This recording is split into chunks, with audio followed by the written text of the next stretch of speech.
I can go into that. I've been. All right, I believe we are live.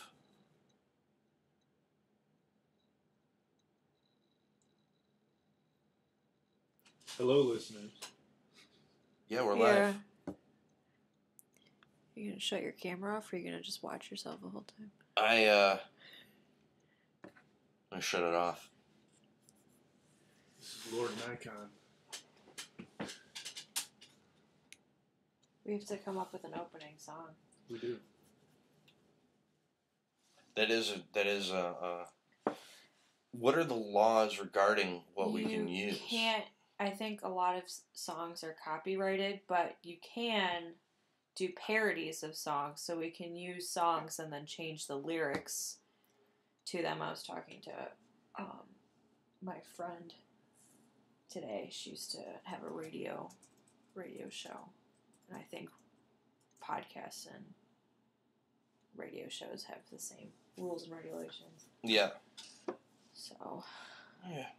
All right. So we'll have to figure something out. I mean, we could always do the Mr. Bucket, put your balls in my mouth. Mr. Bucket, put your balls in my mouth. Mr. Bucket. Possibly. I'll let you come in my mouth.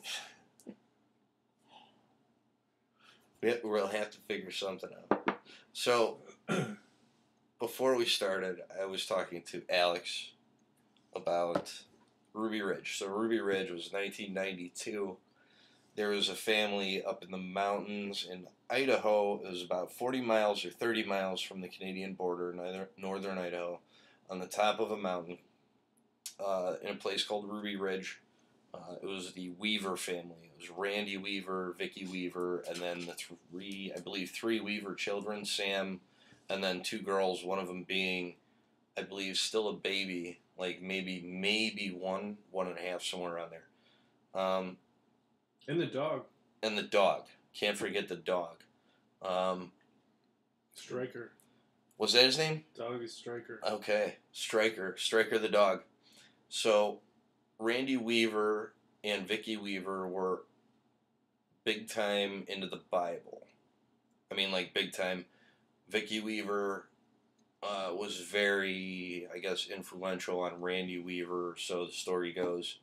There's a special on Netflix, I believe, where they interview the oldest daughter, who is there for the whole thing and tells her side of it and gets, some of the more intimate details. So not long story short, because I never talk long story short. Vicky Weaver convinces Randy Weaver that the end of the world is coming as spelled out in the Bible, and they sell everything and move to a cabin on a mountain, Ruby Ridge. That's northern Idaho. Mm-hmm. Okay. Speaking in circles now, but Randy Weaver started taking the family to the Aryan Nation get-togethers, like their barbecues, their social gatherings, for just to socialize, because there was nobody else out there. And they happen to be like within 50 or 80 miles of each other, somewhere around there. And through that course of everything going on, there was an ATF informant in the Aryan Nation somewhere that started talking to Randy Weaver, and Randy Weaver was talking about how he didn't have any money whatsoever. There's no way for him to generate income. So the ATF informant suggested he cut off the barrels of a couple of shotguns and sell them, which he did. And then it's a great way to make money. It really is, especially if you're just looking to make like $500. You're out in the middle of nowhere. That could get you a lot of groceries for the winter. Oh yeah. So Randy Weaver gets arrested. Goes in front of the judge, post bond, which is his house and his property as collateral, and then misses his court date because he said, fuck that shit, I'm not going, it's ridiculous, they're just persecuting me because I believe the Bible, all that good stuff. And they stay out there, crazy crazy people in the woods. They're being portrayed in the media as being white separatists that were ready to go to war and whatever. You know, it was like an armed compound. It was really portrayed as a counter or a revolutionary style encampment. Like, think like Al Qaeda camp, but with hillbillies. You know what I mean? So the ATF, or when he fails to go in front of the court, it gets handed over from the Department of Justice to the marshals, and they go up and they start doing surveillance on him. And then I believe it was one of the FBI agents that got involved got shot because he shot the dog, Stryker. He happened across the dog and the son Sam in the woods, and the dog charged him, and he shot the dog, and then the kid shot and killed him and shot another agent, I believe, right? Maybe? Looking. Either way, Sam the kid gets killed, Stryker the dog gets killed, you know, officer whatever gets killed, officer whatever gets shot, and it starts the standoff. And then I believe it was the next day, as Randy Weaver's going to see his son Sam, they stashed his body underneath the shed. He was going to see Sam one more time before they, I guess, were going to bury the remains, whatever. Randy Weaver gets shot, and then their buddy gets shot, who's up there with them. And then Vicky Weaver gets shot and killed, standing in the door, telling Randy and the other guy to get up and get in the house. Right, so then after that, they send up a guy named Bo Greitz. Bo Greitz was, I believe, a Green Beret, like Randy Weaver was Green Beret.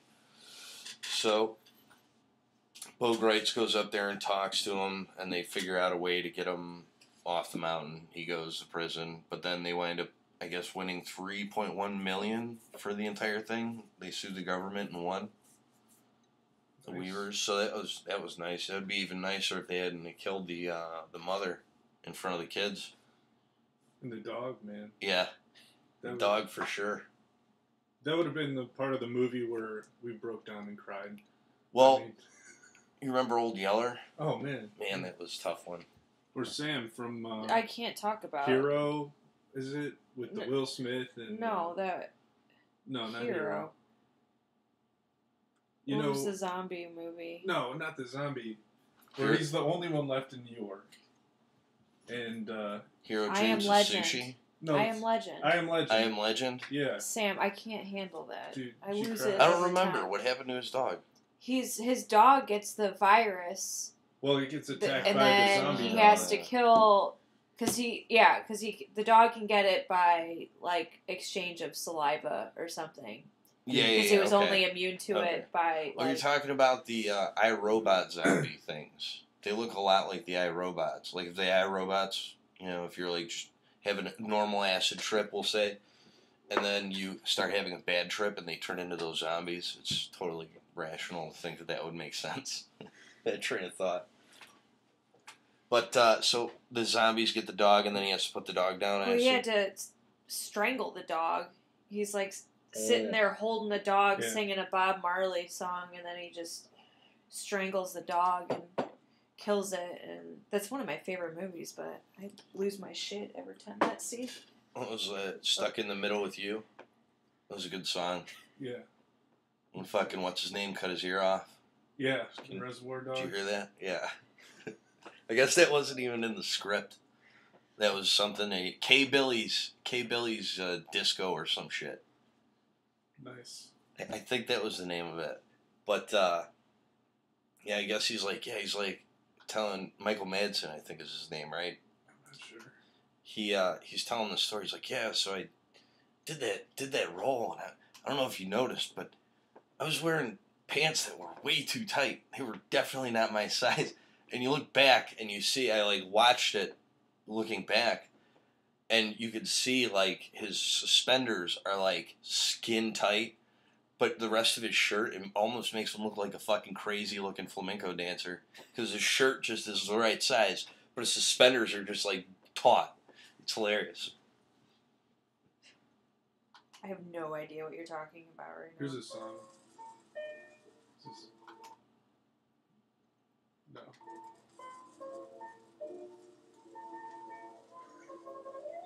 Song of the Volga Boatmen. Volga Boatmen. It's Cossack singers. Cossack orchestra. Do they actually still go out and kill? I don't Isn't that know. what Cossacks were? Mercenaries? It's a good question. What are Cossacks? Because I'm an ignorant fuck. They were... You didn't type in Cossacks, did you? Cossacks. You're just looking at a bunch of bulls' balls. Have you heard of that plastic surgery that you can get where you get, I think it's bulldog balls? And so you go in and they, like, it's plastic surgery for your balls. And every time that I image search it, because I want to see, like, before and after pictures, they just give me pictures of prunes and grapes. So the surgery just makes your balls, like, really, really smooth. And Bulldog men are getting that balls operation done. surgery. You mean the Dave Chappelle skit come to life? You ever I- seen that? no. Dave Chappelle used to talk. He was talking about. I think it was him talking about getting Botox in his balls. A totally smooth sack. Yeah. I gotta turn this safe search off and see. Maybe that's what my problem was. I was just like, Yeah. I just want to see before and after pictures, and I was just looking at fucking prunes and grapes. I see inappropriate. No. Oh, what's the matter? Your non-Mac isn't functioning. No, it functions. I have to get my shots in because Russ absolutely smashes me every time he's not here to defend himself. So he's just going right under the bus. Anything that goes wrong. Dog balls. Bulldog What were we looking up balls. originally? Cossacks. Cossacks. So back to Cossacks. Cossacks. Predominantly East Slavic speaking people who became known as members of a democratic self-governing semi-military communities predominantly located in southern Russia and southeastern Ukraine. That's why I thought military. Yeah. I don't know. There's a lot of information here. Yeah. I don't expect you to read it all out loud. You should look up Cossacks, though. I did, and they're just sacks of cow feed Well, in the safe search. Yeah. Bulldog balls. Surgery. Tough balls for bulldogs. I have an audio recorder going on my iPad, too. Okay. Oh, that's really nasty. It was just free, so we'll see how well it This works. is like not what I thought it would be. I'm glad that it's not something I can see. It's fine by Oh me. man, there's a fucking Harley Quinn baby. How did this come up? It's just like, oh my god. Never mind. Anyway. Oh god. Alex goes down a rabbit hole. I was thinking about my time as a cop Yeah. and what it was like to get to deal with that. Like, looking from going through the academy and all that shit, every time I went to training, all the time they hammered it home. It's us or them. Right? Like, it's us or them. It's either the cops or the bad guys. If you're not a cop, you're a bad guy. You know what I mean? You know, it's always better to be judged by 12 than carried by 6. Right? Well, So, that being said, like, I get it. You know, if you've ever seen the movie Sicario. I have. Okay, you know how they go to bust in the door at the beginning, the very beginning when they're riding in that SWAT vehicle, right? If you're doing that, that's totally an okay mindset. But when you're walking a beat or dealing with the public, like, as a cop, in a car, in a city, with people, like, I don't think that that's an acceptable way to think. Keep your fucking brains about you, but everybody's not shootable. You know what I mean? Like, no, this isn't the military. It's not Poland. Like, you're not occupying Poland. Like, you're not. It's not. They think that they are. And in some cases, like I said, you are. You have to. At that time, you are an occupying force. If it's a drug house, you're occupying that house. Yeah. It's a different mentality. It's a crime scene. Yeah, but it's like, I have a theory of what exactly, like, where it, not necessarily where it went wrong, but where it kept going the wrong way when society started going a more correct path. Okay, so the civil rights movement. Okay. Civil rights movement. No more forced segregation, forced integration. Nobody's allowed to be discriminated against because of race. Everybody's allowed to vote. Great. The problem is, law enforcement didn't also have that changeover. So the numbers are skewed to fuck minorities and black people and poor people. It's always going to be that way. But it's a system, like the mentality was in, okay, so you became a cop in the 30s or the 40s. Mentality was, let's just go fuck with black people. We'll keep wives from getting beaten to death by white guys. But, we'll basically, what we do is we keep the black people in the black community and keep the white people from killing too many of the black people, right? Because it's acceptable. Racism, blatant racism was acceptable. So you have the booking process, whether they went through the booking process or not, correctly, who cares? The fact that their names were written down with crimes next to them, right? So you start the association of mostly minorities and crime. Okay, so then they use numbers like statistically more young black males commit crimes, so we're going to look more at young black men. It becomes a vicious cycle, right? So then this part of town becomes where crime is. Even if you're lost and you're just driving through, you'll either be a victim of a crime or you'll be harassed by the police, like, which is also a crime. Harassment is a crime. Theft is a crime, regardless if it's civil forfeiture, where cops are just stopping people and like, okay, cool, you got all this cash, we're taking it. Come to court and prove that it's not illegal, and we'll give it back. Like, just ridiculous amounts of money. So police forces can lend out officers and get federal money for that officer's absence to hire another officer in his place while he's gone on a task force. The task force is interdiction. Interdiction is going out and doing buy busts or controlled buys or controlled sales or controlled whatever, where they use informants to corroborate evidence and to use their surveillance to capture everything and build their case. So all these different officers from all these different places get X amount of arrests.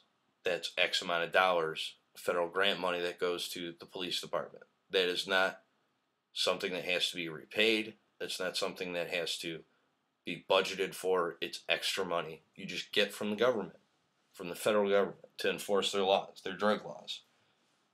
So chiefs all over the place are looking for ways to do what? Create money, because you're always short on the budget. You don't want to have to worry about coming in under budget and not being able to replace batteries and radios and pay for ammo and wear and tear on the cars. Like, all this shit just adds up.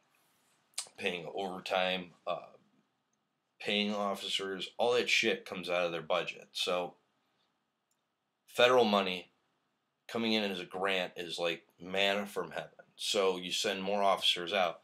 Then they changed the laws. I forget when they changed the laws, but then you have the laws change where they can just seize your money, and all the money seized, they just write it off as being in connection with illegal activity until somebody contests it. You have to fight it in court, then you can get your money back. But who has the money to do that, especially if they took all your fucking money? You know, if you sold everything, you're like, fuck it, I'm going to move to California. You're driving from Florida to California. For some reason, you have to go through Tennessee, and you get pulled over on the highway, and they see that you have a huge bunch of money. They're taking your money, and there's nothing you can do but wait until the court date and go back to the middle of fucking nowhere in the middle of fucking Tennessee to get your money back. And you have to pay, forget how much in legal fees and like court costs, all that shit. So you have all this going on. And then you have like the cell phone, the video capabilities on phones is just way too high. Like, you're not getting away with anything, so people are becoming more aware of it. And I think it's creating a lot of civil unrest because people are just like, yeah, we're kind of tired of it. And then you have, you know, whoever's in the White House, it doesn't make a difference who. Well, are you talking about Black Lives Matter or more in general? I'm talking more in general. I'm talking like actual genuine unrest versus like any kind of fabrication or agenda pushing. Talking like actual people just going, wow, this is really fucked up. Something needs to be done to fix it. I don't know what to do to fix it, but... I mean, it is a shit that's always been there, though. But, I mean, you look at, okay, corruption in Baltimore.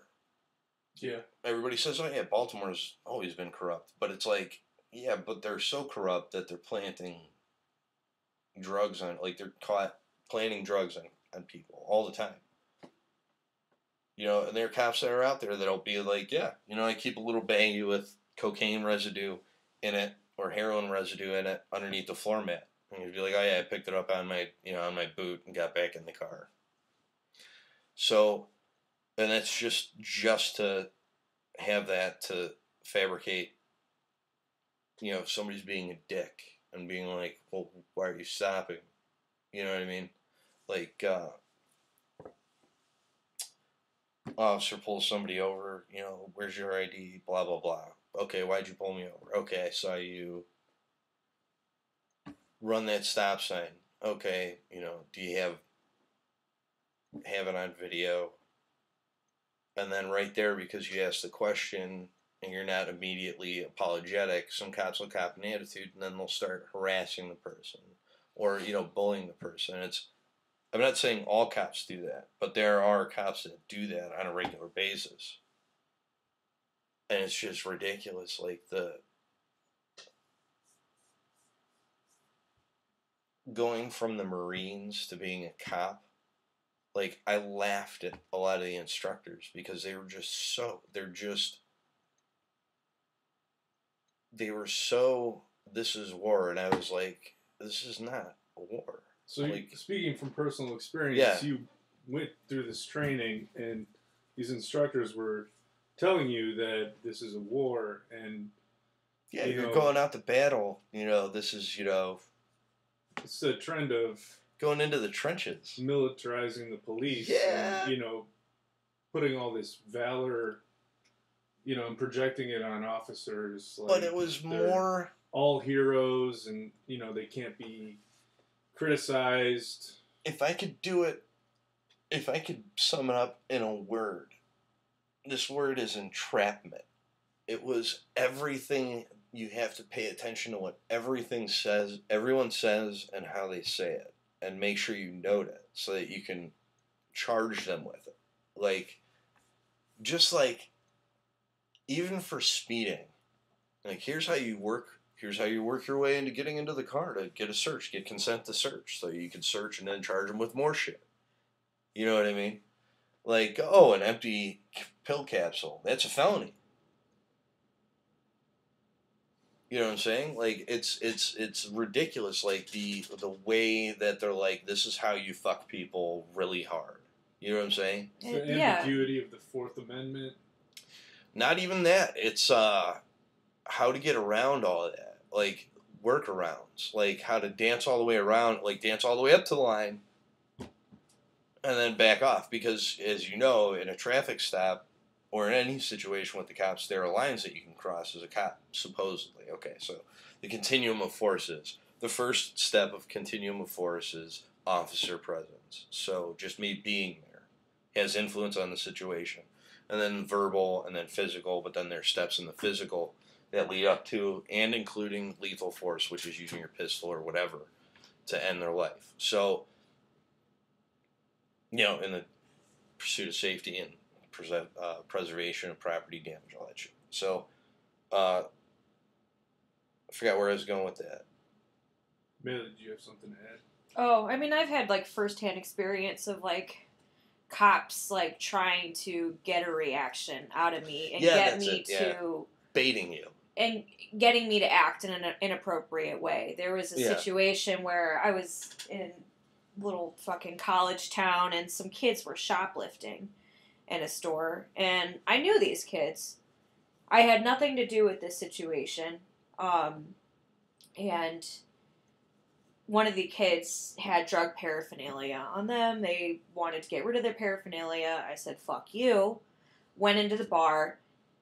I went and had a drink, and a police officer ran to this bar. I was also working at this place, too, so it's like restaurant filled with customers of mine, and, like, manhandles me, handcuffs me, shoves me out of the restaurant, throws me up against a cop car, and, like, repeatedly asks me, like, where's the shit, I know you have the shit. Like, I don't have anything. Like, I don't know what you're talking about. Like, at that time, I wasn't, like, entirely innocent. Like, I was, like, doing, like, sketchy things during that time. Yeah. But in that exact moment, I went and I got a drink. I had my debit card on me. I had a set of keys.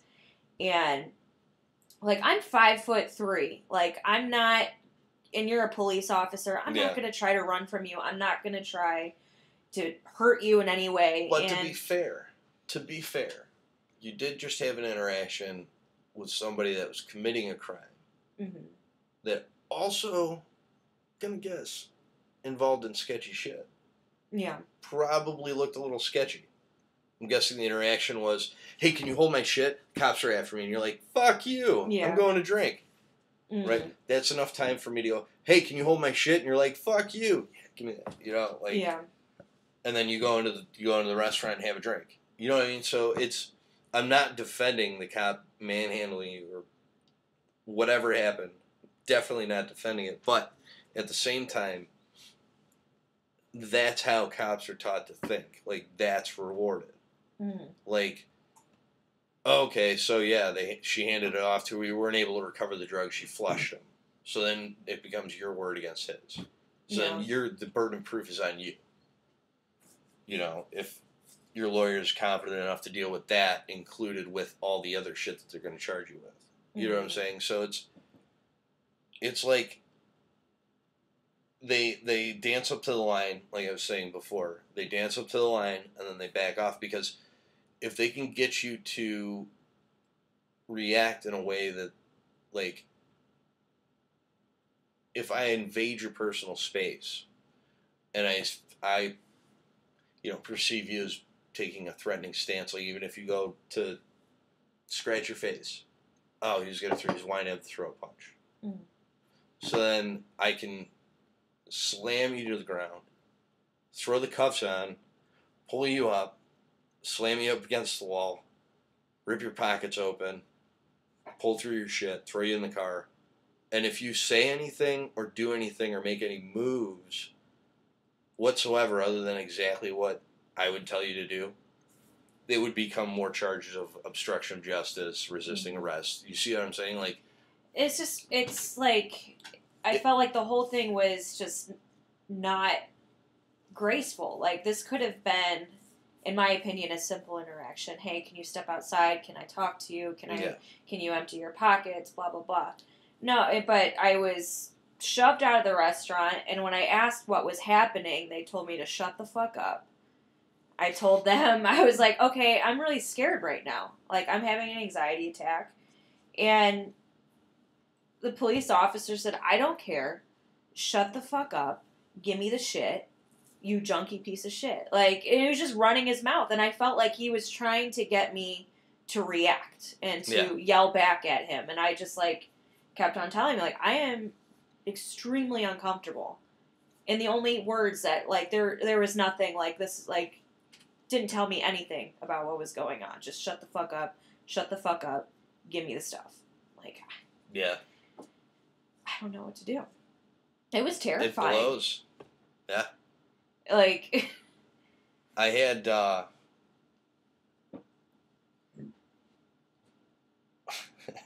interaction with the Japanese police. It was fun. Yeah. They were really polite and nice about everything. But then again, I did everything they told me to do. mm. So they wound up. So it was me and four or five other guys. We were going out. We went out. We went to the package store on base, which is a liquor store. Went and bought a few packages and pounded them, and then walked off base because there was like a strip of bars right off base. I mean, like right off base in Japan.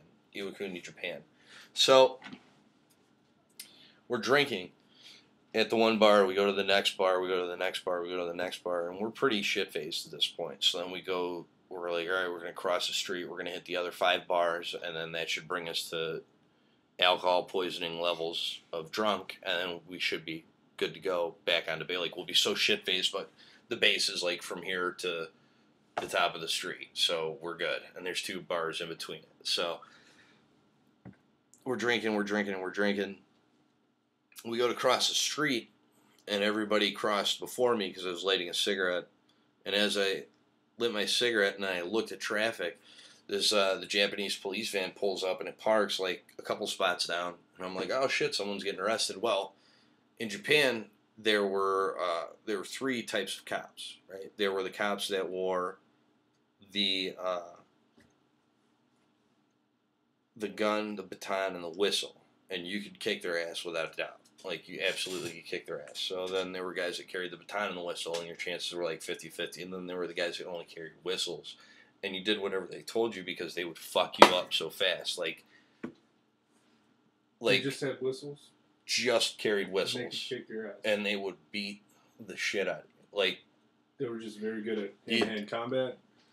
Japan is the birthplace of a lot of martial arts. That's true. And they are very, very, the ones that like, the one guy I met, this black dude, he was like 6'2", like 250, and like ripped, like just a huge Marine, just giant, big black motherfucker. The Japanese guy is like 5'2", maybe. And like maybe 130 pounds. So his name was Kikuchi. So he was talking. I feel like you're fucking lying. I'm not. I swear to God. That's all I know his name was because he smoked 7 Stars cigarettes. 7 Stars are Japanese cigarettes. They have charcoal filters on. They are delicious. So anyways, Kikuchi's talking shit to Alexander, and Alexander's like, fuck you, man. I'll beat your ass, you old motherfucker. He's like, I'll pound you into the ground even further, you short fuck.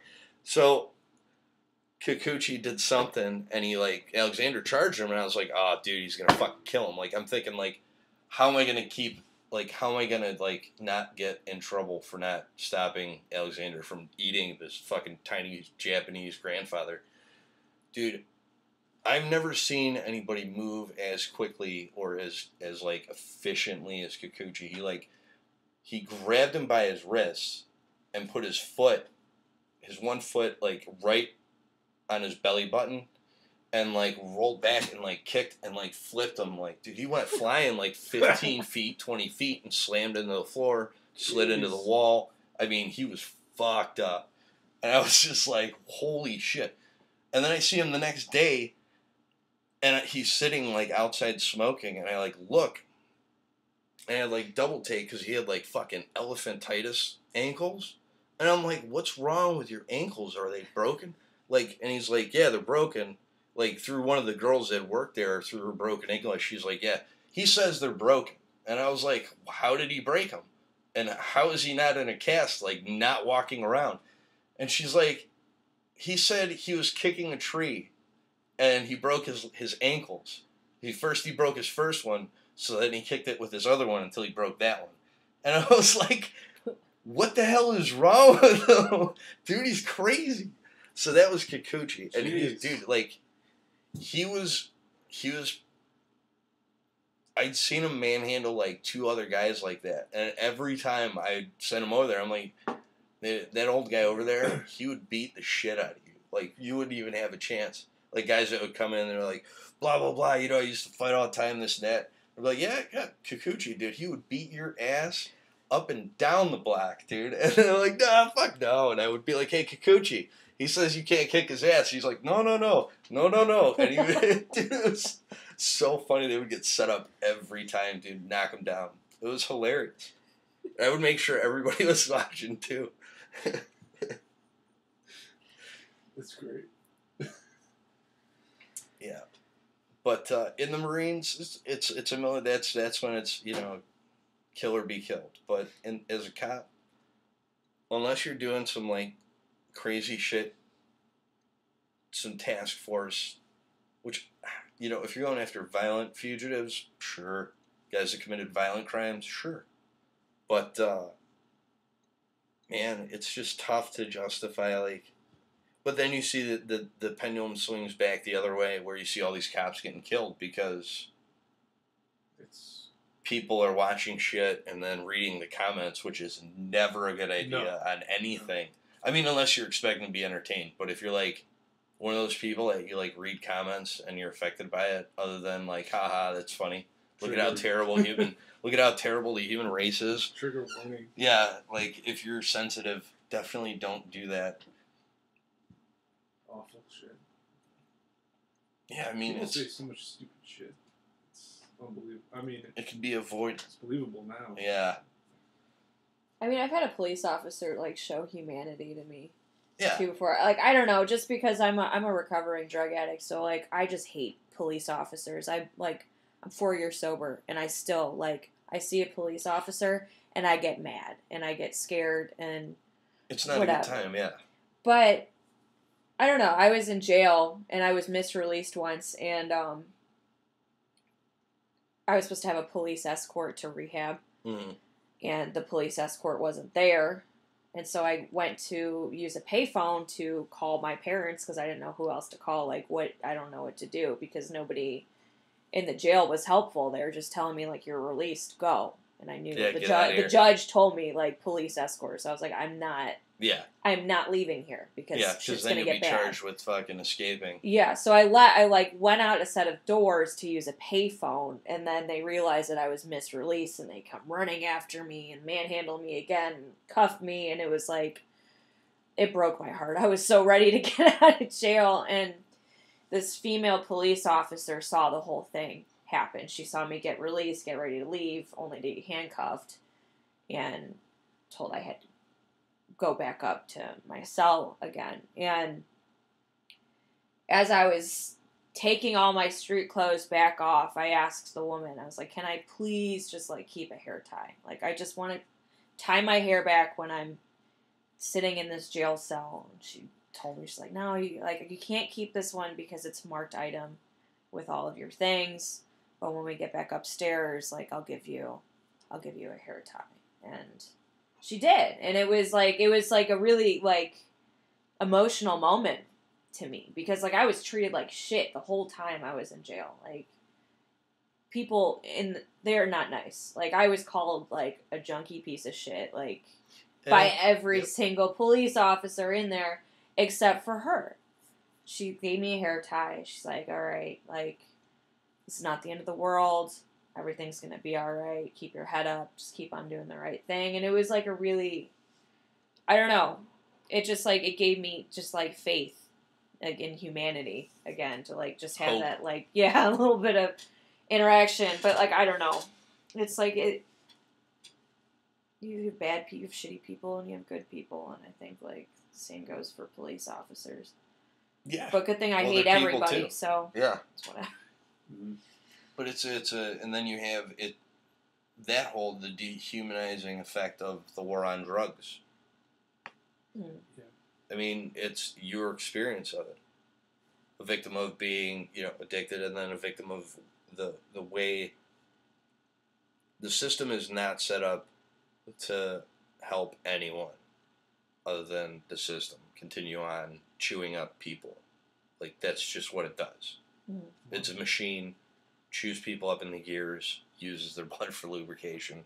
That's what it does. And it's a predatory system currently. Money, man. They make so much money off of just... And it's just throwing people back in. The only reason I got out, and it's like, it's sad, but it's fucking white privilege. Like, that's the only reason why, like, that worked out for me. And, like, I had, like, parents who were there and, like, who were talking to my judge. And, like, if it weren't for my social status, I would probably, like, still be stuck in the system somehow. But is that white privilege, or is that privilege that your parents were able to sway in your favor?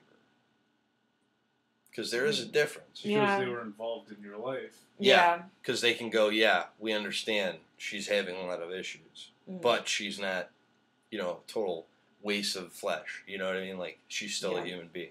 And the judge, could see that your parents probably loved you, wanted to keep you out of, the depths of whatever you were going through. But it's just amazing. Like, I don't not know anyone that's not personally affected by how things are set up to just fuck people. Like, if you don't have money, if you're not status, you're fucked. Mm-hmm. Good luck. Hope you enjoy your stay in the system for the rest of your life. Like, I have a lot of friends that, well, not a lot of friends, because some of them probably aren't still alive. Two of them, actually, I grew up with. They used to live across the street in the yellow house. They both died from overdoses, and I believe it was OxyContin. And that's, did you see, what was it, Purdue, the company that makes OxyContin, was like, okay, yeah, we'll stop marketing it since people are dying. Like, it's... They're still pushing it. It's not. No, it's not going away. But even, we'll stop promoting it. Like... No. What do you mean? It's... People are dead because of what you make kills them. And you're like, yeah, we'll stop marketing our poison. I don't know. It's ridiculous. Like, and there's no better example of the fact that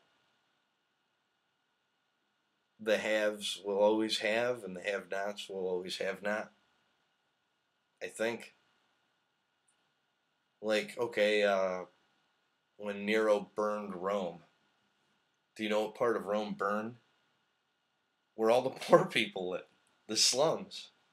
He was just like, fuck it. And he lit it on for, supposedly, allegedly. I don't want to get sued by descendants of fucking Nero. But where he plays his harp and watches Nero burn is like a famous painting or whatever. But that's just like what happened with the recession. Everybody didn't have money, but they had all these loans, so they just called all the loans, and it's just like the Great Depression was a mathematical equation to remove the fleece from the sheep. You think the Great Depression was calculated? Fuck yeah! Are you kidding me? Like, are you fucking kidding me? You think all those people were just like, okay, pulling all the money out, like... I don't know that much. It wasn't they pulled their money. What happened is okay, so this is the best way I think I can explain it. So the bank had money in it, and it was allowed to lend out up to 8 times the amount of money that it had in it. So they would lend it out at interest. So that means that they're creating more money in the system, okay? So then you have all this extra money in the system, but there's only so many bills. So then what do? They print more money, put more money in circulation. So then the value of it, of the money, drops while they continue to retain the wealth. And then they go, oh, well, you know, wages have been stagnant in this country for, 30 years or some shit like that? Whatever. I don't remember the exact dates. But they called all the loans. So all these people had all this money was around. And everybody was able, just refinance. I'll just, refinance my loan. And that was what the... So you're talking about 2008 or... They're one and the same. 1929. Because it's the same, without getting into, like, macroeconomically how it happened, it's the exact same formula, the exact same equation, the exact same effect. It's the exact same thing happened. What happened was in the 20s, there was credit to be had. The banks were like, hey, let's start lending out some of this money. Let's start making some loans so that people can build whatever. It'll drive the economy. We'll make a ton of interest on it. All the money will be flowing. And then they're like, all right, now nobody can borrow anything. So they're like, you have to pay your loan right now. Nobody had the money to pay the loan right then because they didn't need to. They made a down payment. Fuck it. I'll just make low payments on the loans that I had. The banks call in all the loans. Everybody rushes to the bank to get their money out because there are stories of banks failing, because banks were failing, similar to the Lehman Brothers going out of business in the most recent Great Recession. Right. So then actual houses and property and things of value, actual cars, like people's retirement money has to go somewhere. When people lose their entire pension, company goes under, where does all that wealth go? To very few individuals that had puts on. So, okay, it's going to crash. Who's going to make the most money? Look to where all the money went. It only went to a few people. I don't remember their names, and this all allegedly happened, so that I don't get sued, but like goldsmiths would do that. And I forget the whole entire story, but I think it was the King of England got rid of the gold standard because the goldsmiths controlled everything similar to how we have it now. And he started, that's where tallywhacker came from. That's where the word tally comes from. Because you would have a tally stick. The king would send out, his surveyors, and they would go, you have this much land, you have this many cows, you have this much whatever. This is how much you have to owe for all this. So then they would put marks on there of what you paid, and then marks on there of what you had to pay. And then they would break the stick in half, hand you your half, and when you had to come pay the rest of it in 6 months or after the harvest or whatever, you would bring your tally stick. Huh. So then that was the whole reason that there was the, I think France took over England, or one of those fucking giant European countries took over another giant European country for like a certain amount of time. And it was all because they were getting off of the gold standard. The goldsmiths were behind it. Because you would take your gold to a goldsmith and you would get a note, a promissory note that said, hey, I can get my gold anytime I want. But, and then I believe the Knights Templar, are you familiar with them at all? Yeah, a little bit. It's like the Illuminati stuff, and the Knights Templar. I'm giving you what's on. I'm giving you what's on paper historically. Okay, so the Knights Templar history, they were the first like Western Union where you would go and turn your okay. So you two want to go across from Asia to Europe. So then you two would go, okay, here's all of our shit, and you would hand it to the Knights Templar, and they would take inventory of it, give you a value, and write the value down, and you would take it with you all the way to where you were going, and then you would hand it into the Knights Templar there, and they would go, okay, here's the value of what all your shit was when you left, where you left, and here's all your shit here. So that's what they did, basically. So they became bigger and bigger as a network, the actual Knights Templar.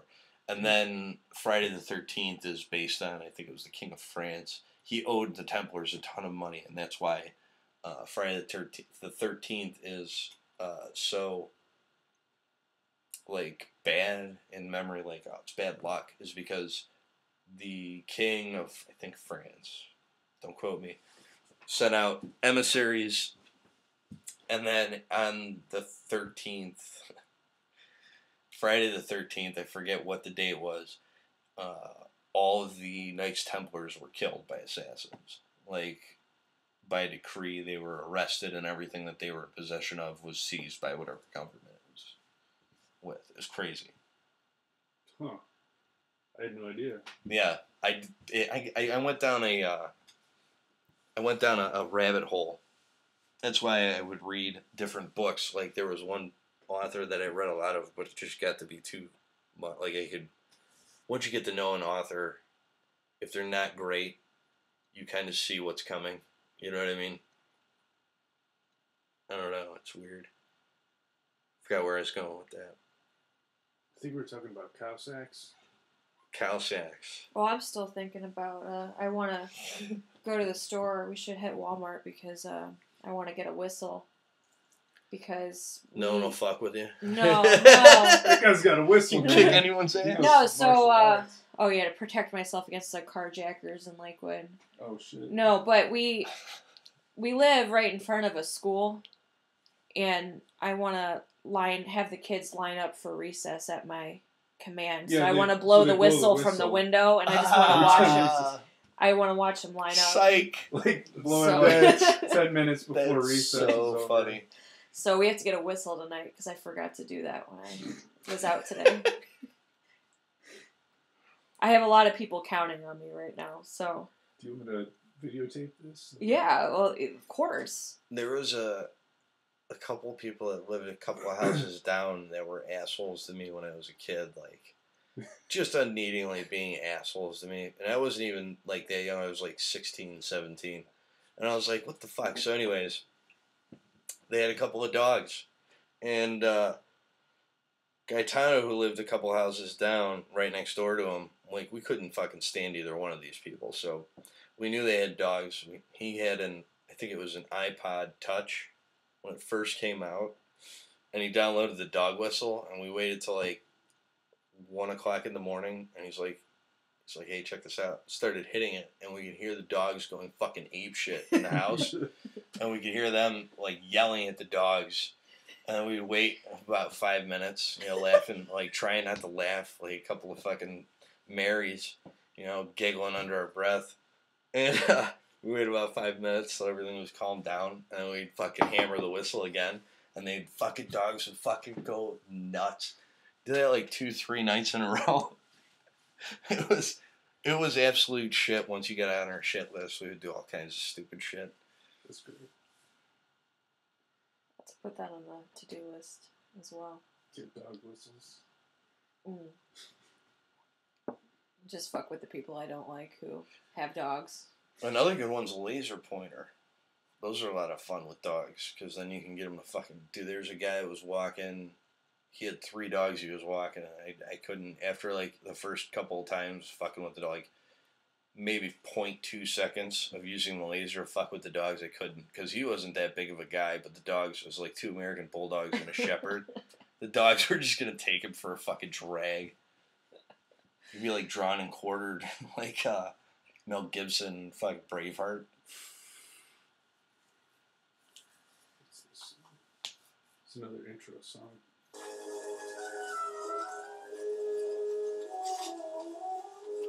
No. No? No, you like that? It's almost... It's like, free. Like it's Disney-esque. Yeah. You know, I almost expect, like, Jerry to come out and smash Tom's foot with a hammer. Yeah, woo-hoo. I don't know. That's absolutely terrible, and I think that should be the opening music. Okay. Even with that fuzz. I just picked it at random. That's a good one. Well, is this our out What? song or fade out song? Our outro. Our outro. I mean, and then you can those were simpler times. Yeah. When they made this music. Yeah. Simpler times when they'd use fucking fire hoses, and police dogs. Dude. Police dogs. You mean Dalmatians? No. No, you don't get it. No, I don't. Fire hoses and police dogs. It was like a big thing in the civil rights movement. Like there were pictures in the newspaper, pretty bad ones of like police dogs mauling black people just for being black. Like, and then like fire hose, they would use fire hoses to just like, I guess, I don't know. Did they just like, okay, everybody that's black, like, come over here and just stand here while we hit you with the fire hose? Like, nobody looked like they were running away. Of course, there's always the threat of the jackboot thugs with the billy clubs to club you and throw you back up against the fence. So, You know, you think about how crazy stuff is now, but when you look back to the 60s, shit was so much crazier. Like, civil unrest was escalated to a much more severe level. Like, it wasn't Mississippi burning everywhere, but there was a lot of that shit going on. Like, just be like, they were infamous. I don't know their names offhand because I'm not, the sharpest tack in the box, but they're like infamous interrogations where the guy just confessed because the cops were beating him to death.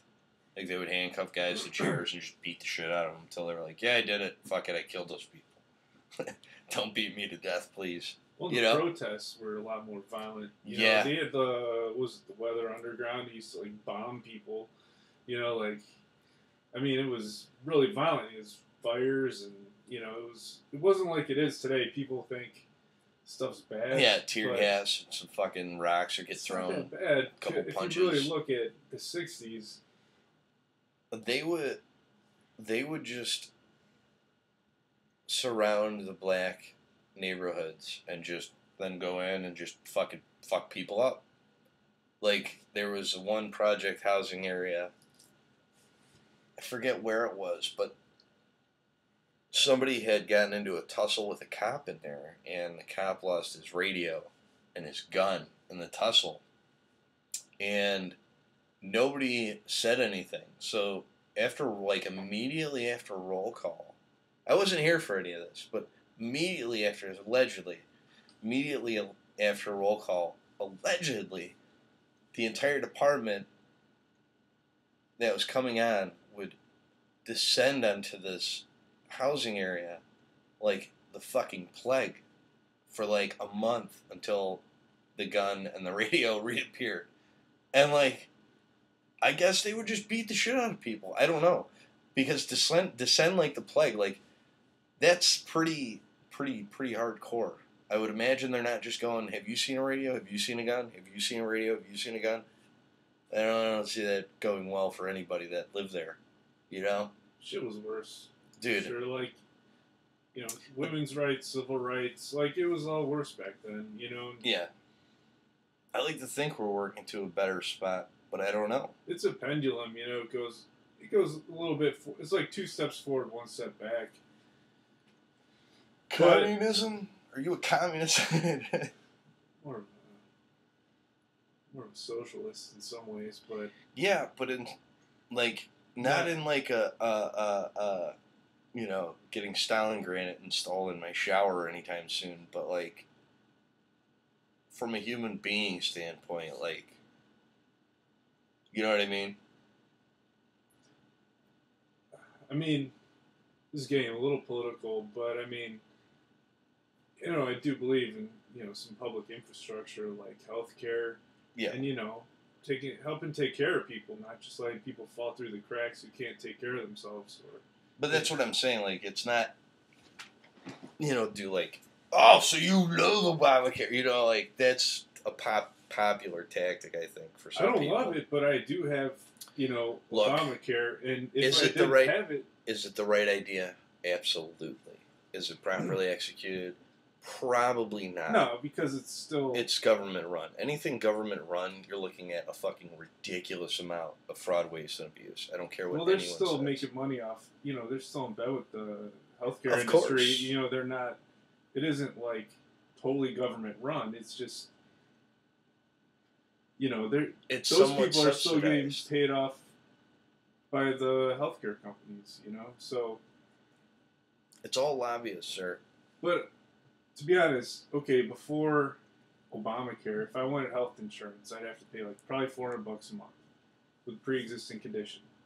Right now, I pay $145. I get vision, dental, pretty low deductible. That's good health insurance.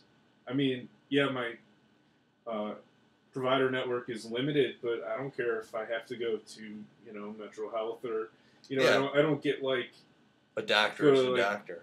Fancy places out in Westlake, but it's like, yeah, I get taken care of, and that's all I want, That's all you need.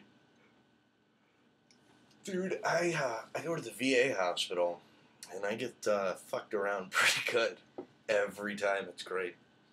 I don't go unless I have 6 to 8 hours to just sit. Sometimes I get surprised and I'm only there for like an hour or two. Usually I'll talk to the doc, I'll talk to the nurse, and I'll be like, look, I know exactly what I got. Got it this time last year, get it this time next year. It's just gonna happen. It burns when I pee. Yeah. I get the shot. Just red flex, I don't know. No, upper respiratory infection. I get one every year, like right around my birthday. So I just go every year. When I feel it coming on, I'm like, yeah, I'm probably getting an upper respiratory infection. So, respiratory.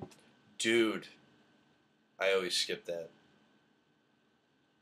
Respiratory. Respiratory. So what, you gotta wait in lines, they don't give you good care, like... No, it's like you wait for the doc and wait and wait. And if there's people that come in, like there are people like, because they take, it's a full facility, so they take, it's not an urgent care window, it's the emergency room. So you just have to sit. There's no other option. Like, it takes, if I were to call my doctor, okay, for the sake of argument, it's business hours, call my doctor and get through and make an appointment, I would say it's probably going to be 3 to 4 months out. And that's if I don't get called and, like, if I get called and I don't answer the phone, they'll cancel it. And I have to call the doctor up again, set up, oh yeah, it's not going to be for like another 3-4 months. So it's like just time. They don't give a fuck. They just take forever. I went and asked, I was like, hey, I tore my rotator cuff. I'm pretty sure I heard it pop. And they're like, the doctor was like, oh, we'll send you for an x-ray. I'm like, I'm pretty sure I need an MRI. And the doctor was like, yeah, well, we're not going to send you for one because we're not. So you can get an x-ray and make sure nothing's broken. I was like, what the fuck? Should be getting better, That was 8 years ago.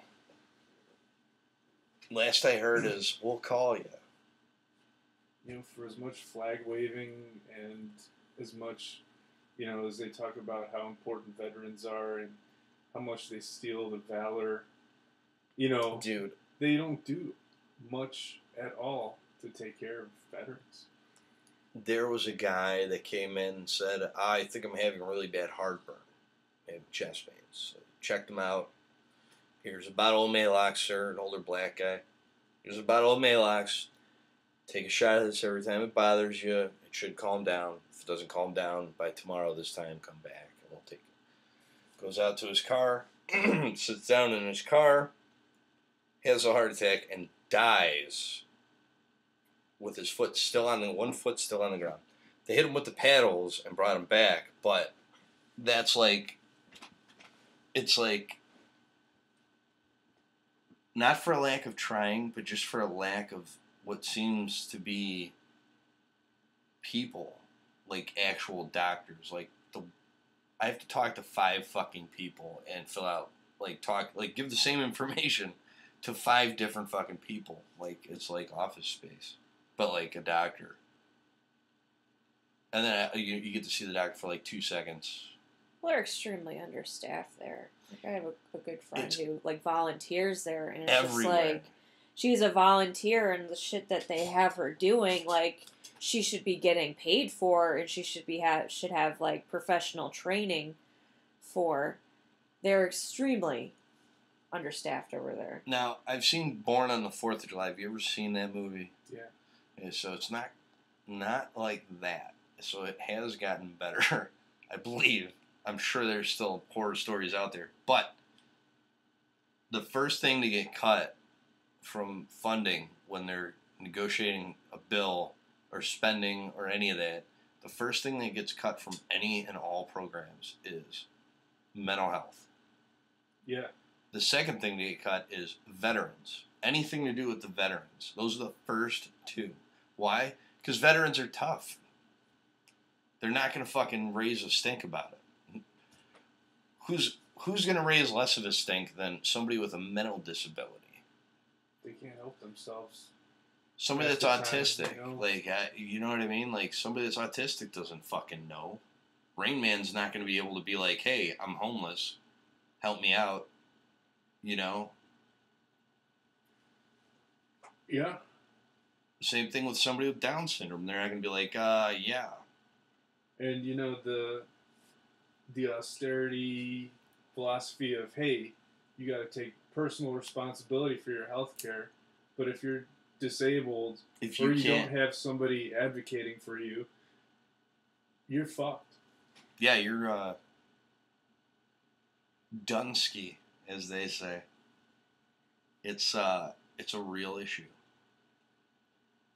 It's the same thing with veterans. Veterans don't get shit because there's no money in it. Well, you know, you're going to get $1 billion military parade, you know, down Washington, Pennsylvania Avenue with fucking tanks and jets and, yeah. You know. Too bad it couldn't be like, what was the character? What was Tom Cruise's name? I don't remember. Was it Ronnie? Fuck, I don't remember. Love her to leave it. Dude. That was fucking crazy. Love her to leave it. They don't want us anywhere else now. Canada doesn't even want Americans anymore. Yeah. Well, there's actually like a lot of shit you have to go through to become it's Canadian hard. citizen. Yeah, they don't take just fucking anybody, man.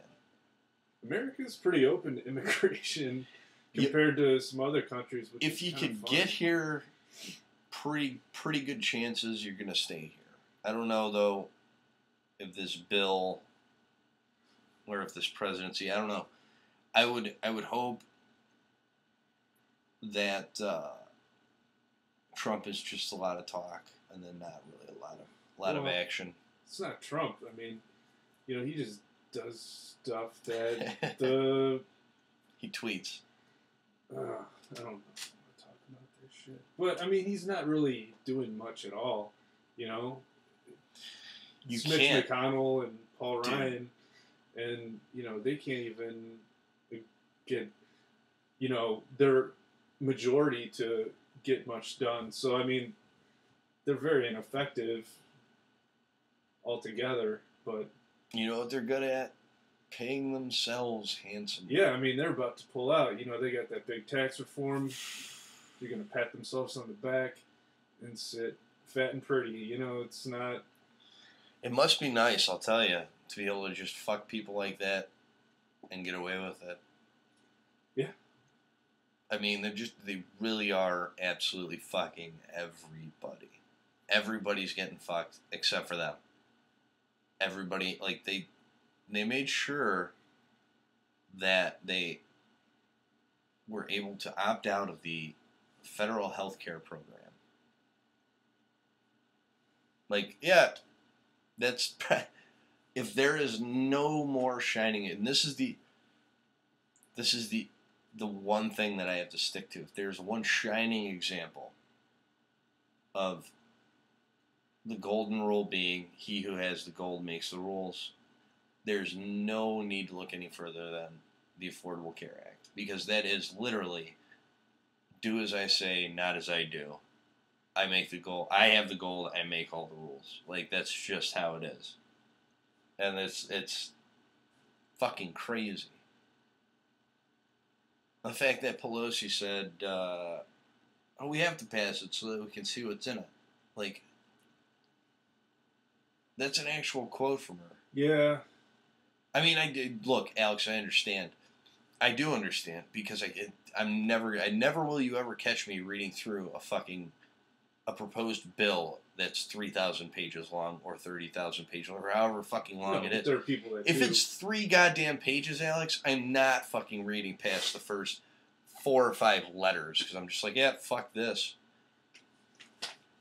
There are people that are supposed to, and those are the politicians. That's their job. And they don't even read the shit. Well, I mean, they had a lot of open discussion about the Affordable Care Act for an extended period of time. But was there any requirement for the politician, regardless of where they were at? Is there anything requiring them to prove that they actually read and know what is in it? No. Not a single fucking thing. How many of them are like, hey, pages, hey, assistants, read this, give me cliff notes on note cards. 100%, yeah. I mean, there are some out there that actually will read the shit, but I do guarantee you they're like, yeah, fuck it, phone it in. Oh, he's Democrat? Oh, he said this? Oh, he fucking blacked my fundraiser? Fuck him. Well, I mean, they're all getting paid by pharmaceutical companies and insurance companies. I mean, the health insurance industry makes more money. You know, those CEOs get paid, you know, as much as any CEO can possibly get paid. And it's just such a greed-based industry. It is a system that rewards greed and ambition and dude, I just can't. Avarice. What's avarice? Extreme greed. Like, would you call it avaricious? Avaricious. Yeah. Oh my god. That's fucking crazy. Like, just the amount of money that gets made off of fucking people. Well, I think that's a wrap. On that note,